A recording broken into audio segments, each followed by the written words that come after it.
Buff Nation, what's going on? Hope you guys are having a wonderful Labor Day. I watched early this morning the replay of NDSU against Colorado, and I got some different opinions. And I think I'm entering this matchup against Nebraska with more confidence than I was after Thursday evening. And I'll get into some of those reasons why.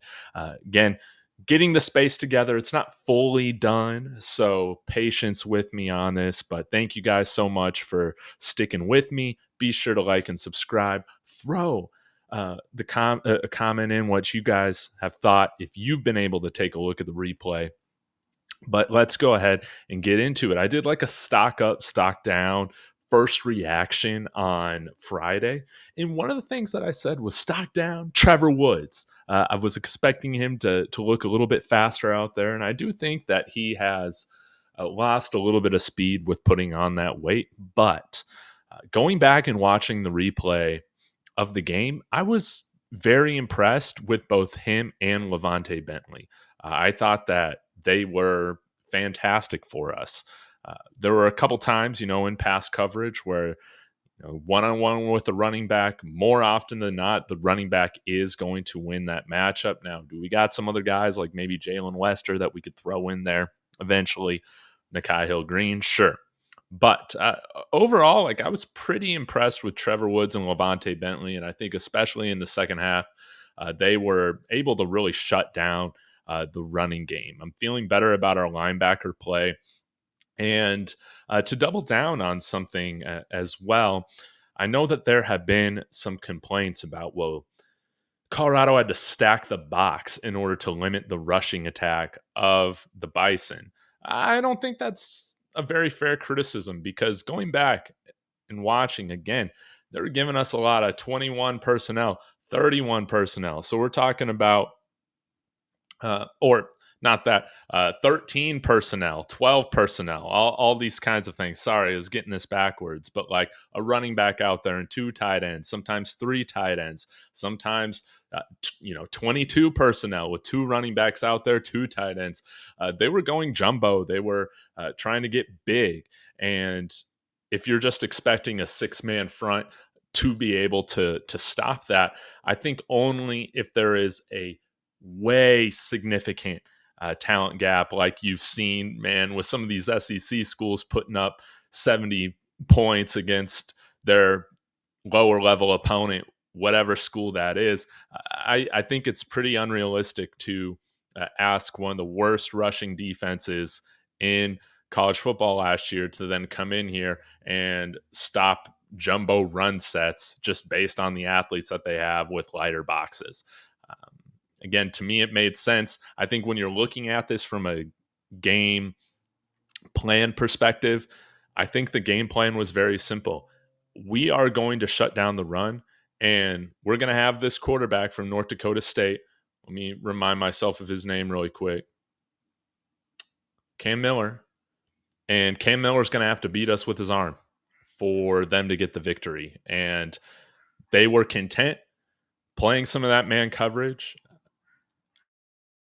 That led into us getting beat on some of these drives. But you saw, again, in the second half, I felt like our pressure was better. Our effort level was better in the second half, and I'll always take a better second half over a first half. Now, ideally, do I want to see us play a full 60-minute dominant game eventually? Yes.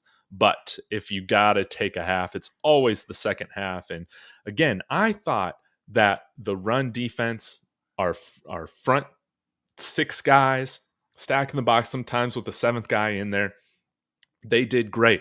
Of course, with the read option, sometimes you're going to get gashed for some plays. But looking back at some of the teams that we played last year, we were getting absolutely gashed, not only from option play, but just from simple half-pack dive plays or inside zone running plays we were getting torn up with. And I thought, again, if you're going to leave something open for North Dakota State to beat you with, it had to have been the pass. You couldn't go into that North Dakota State game giving them advantageous looks when it came to how many guys we got there in the box. We needed to match them man for man, and I thought overall we did very, very well on containing them.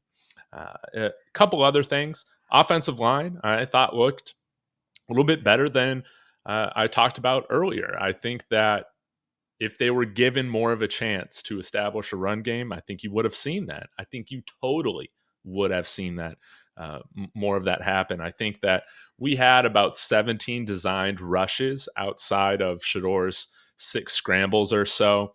And yeah, those about 30% of our plays, maybe 29%. Dallin Hayden was the most impressive back to me. Again, there were some moments where I thought where we blocked our worst was in some of that short yardage situations. Again, Khalil Benson got beat on that one series where we went for it on 3rd and 1 and then 4th and short. But I think overall we were able to run somewhat effectively. We didn't have like a 2.2 yards per carry or anything like that. I believe it was somewhere in the mid threes. You can correct me if I'm wrong. But when we did pick our spots to run the ball, I thought Dallin Hayden was the most impressive back. I would just like to see him get more run. Again, fine pass catcher out of the backfield as well. He was able to break some tackles. I think he's got some big playability for us. I want to see more of Dallin Hayden. Was impressed with him, and again, the offensive line I thought did a very good job. Did we struggle on some of the stunts? Yeah, sure, but there were no situations where, again, it was like Jack Bailey, where dudes just getting absolutely clobbered, muscled around. I think that on one of the big throws that Shedeur Sanders had to Jimmy Horn over the middle, Tyler Brown got beat pretty bad on a bull rush.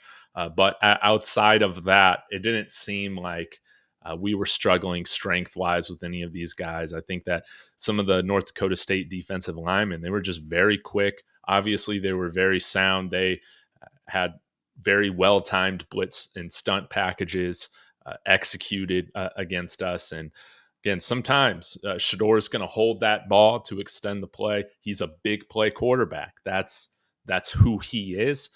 And sometimes you're just going to have to live with him getting hit. But in regards to that, I really want to see Shador start sliding.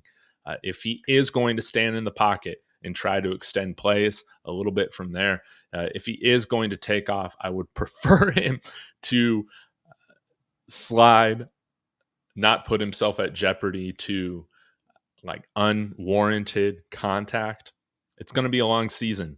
And as we know, this isn't going to be the first time he's gotten hit. Now, let's move forward to the offensive line performance, what I'm expecting against Nebraska.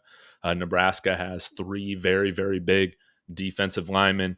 Last year, we saw a little bit of, if I remember correctly, we saw a lot of 3-man rushes from that defensive line and them dropping 8.